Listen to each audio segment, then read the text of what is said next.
semua orang SHT, PSHT yang sudah disahkan, sudah dikecer, itu saudara.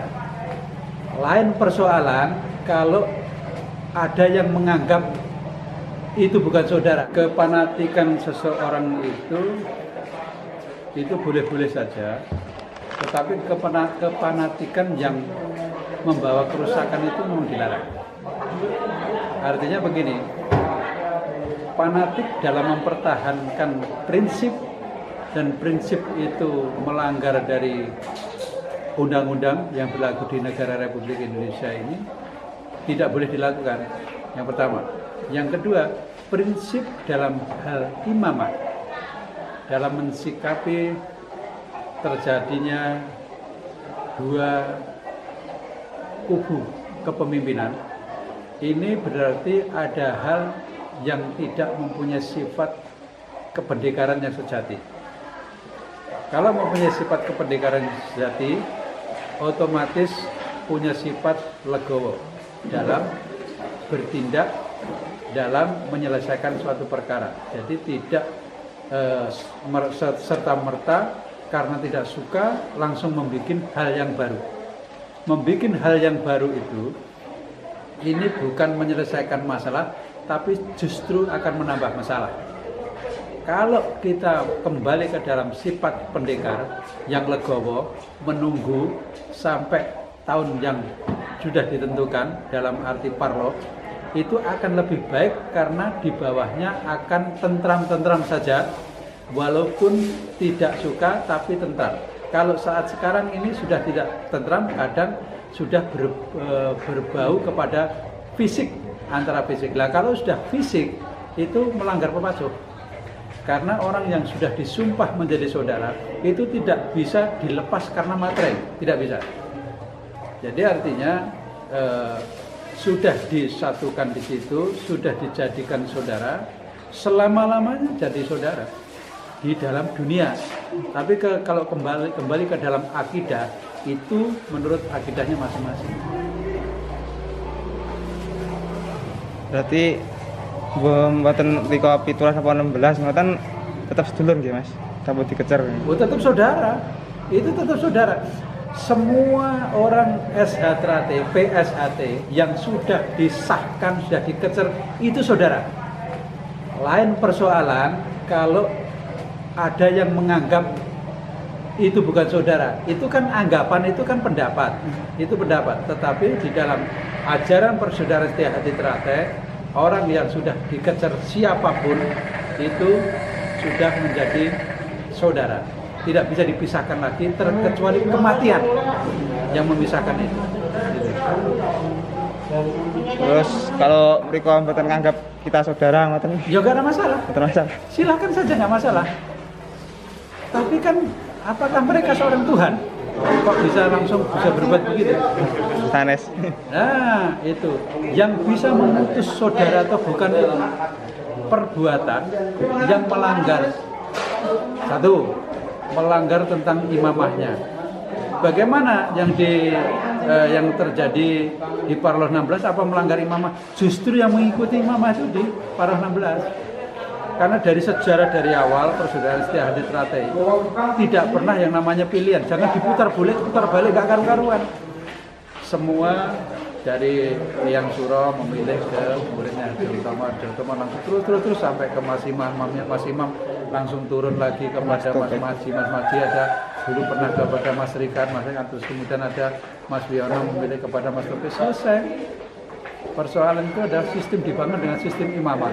Nah kalau PSHT dibangun dengan sistem demokrasi pemilihan, nanti tidak sinkron dengan hati karena ada yang bermain politik di dalam pakai uang lah, pakai suku-sukuan, hanya kepengen jadi pemimpin. Nah nggak bisa seperti itu. Jadi yang memilih ketua umum itu majelis luhur ya? Majelis luhur itu mutlak, saya sebagai saksi, saya juga di sana. Jadi silahkan tulis nama siapa yang pantas untuk dijadikan ketua. Bahkan dirimu sendiri ditulis nama itu, masukkan situ. Tapi semuanya yang menentukan majelis luhur. Jadi nggak dipilih pun kalau majelis luhur memilih karena dia seorang yang berilmu, ya tidak bisa dibantah karena kekuasaan di majelis luhur. Berarti ketua cabang buatan enten kaitannya nggih? Nggak ada kaitannya. Oh, berarti itu majelis luhur. Itulah sistem imamah yang dibangun. Kan Mas Maji juga memilih. Ya, Mas Rikat dipilih, Mas Maji kan juga nggak melalui musyawarah mendatangkan ketua cabang kan. Artinya itu hak prerogatif Kang Mas Maji, Tarmaji Prihartono untuk memilih Kang Mas Rikat gitu. Jadi itu harus dihormati.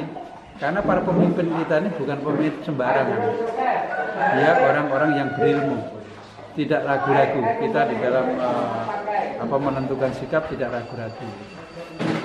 Terus kepripun kita menyikapi saudara-saudara yang terlalu fanatik kali terus dimusuhi terus. Nah, gini. Rasulullah Muhammad sallallahu alaihi wasallam itu utusan Allah. Dan Rasulullah sebagai utusan Allah, bukan semua orang setuju dengan dakwahnya Rasulullah. Banyak orang kufar yang memusuhi Rasulullah. Bahkan sampai disebut majnun. Sampai disebut penyair, macam-macam sebutan-sebutan itu. Nah, kalau seorang Rasulullah Muhammad Sallallahu Alaihi Wasallam saja sebagai utusan Allah masih dimusuhi, apalagi kita sebagai hambanya biasa, umatnya Muhammad, hamba Allah di sini, ya biasa itu. Ya kita sikapi dengan baik saja. Kalau bisa kita terangkan, kalau nggak bisa sudah nggak ada masalah. Yang penting kita sudah mengingatkan. Karena membenci itu adalah perbuatan fasik. Membenci kepada seseorang yang tidak tahu juntrungnya, hanya kira-kira, hanya karena nafsu, itu sudah merupakan perbuatan fasik terhadap saudara. Terus motivasi tinggi sederek-sederek sing ten mriki Mas. Tetaplah berjuang, karena memperjuangkan kebenaran itu pasti banyak halangan. Berjuang jangan ragu-ragu, karena kita diperintahkan memilih benar yang sebenar-benarnya. Kalau benar yang sebenar-benarnya, apa itu? Benar itu ada 3. Benar menurut diri sendiri, belum tentu benar untuk orang lain. Benar untuk orang lain, belum tentu benar untuk kita. Tapi kalau benar yang sebenarnya yang datang dari Allah dan Rasulnya, pasti benar. Nah di situ, kalau ada perdebatan-perdebatan yang tidak membuahkan hasil dalam kesepakatan, kembalikan kepada Allah Subhanahu wa taala. Itu ya kira-kira ya. Coba kira-kira. Nggih, terus. Ya gitu. Jadi tidak ada hubungannya antara orang membenci, karena orang mereka membenci itu dia juga punya hak untuk membenci seorang. Cuma dia tidak memikirkan kebencianmu itu tidak diridhoi Allah. Itu tidak memikir sampai di situ. Karena doktrin. Seperti halnya kalau kita mau mengetahui bahwa seluruh akses seperti dari hukum apapun sudah ada terbukti, dari hukum negara sudah menang. Sudah menang, tapi berikut sih ngeyel. Nah, itu ngeyel. Itu kan berarti kan sifat manusia. Sifat manusia, keragusan-keragusan yang seperti itulah yang tidak bisa menjadikan contoh. Tetapi ya bagaimanapun juga dia adalah saudara kita. Jatuh juga lambat laun akan pun kembali lagi, karena ini kita tinggal menunggu waktu saja. Pripun nggih tetap sedulur. Tetap saudara. Jangan sampai sekali-kali mengatakan bahwa dia bukan saudara. Jangan seperti dia. Kalau kita ngikut seperti dia, ya apa fungsinya? Berarti kita sama saja kan gitu. Kalau mereka tidak menganggap kepada kita saudara, kita tetap menganggap dia adalah saudara.